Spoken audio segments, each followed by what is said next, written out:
کہ جو شخص حسبن اللہ و نعم الوکیل یا وارث ہو یا نصیر ہو، یا وارث ہو یا نصیر ہو، اگر کوئی شخص اس کو کھلا پڑھے اور ہر نماز کے بعد 40 بار یا ایک تسبیح پڑھے ڈوب کے، اور سارا دن کھلا وضو بے وضو پڑھے، یہ رشتوں کے لیے، گھریلو جھگڑوں کے لیے، الجھنوں کے لیے، ناچاکیوں کے لیے، اور بیٹوں اور بیٹیوں کے نصیب، بخت اور مقدر، یہ لفظ میں بڑا اہم کہہ رہا ہوں، نصیب، بخت اور مقدر کے لیے۔ کیوں؟ ماں باپ اپنی اولادوں کو ڈگریاں دیتے ہیں، جی ٹرکوں کے ٹرک جہیز دیتے ہیں، سونا چاندی ہیرے جواہرات ڈائمنڈ، سوٹ بنگلے کوٹھیاں رقبے زمینیں مربے۔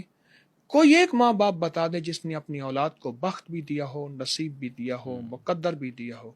یہ ڈگری عرشی ہے، فرشی نہیں ہے۔ جی یہ ڈگری عرشی ہے، فرشی نہیں ہے۔ فرشی نہیں۔ حسبن اللہ و نعم الوکیل یا وارث ہو یا نصیر۔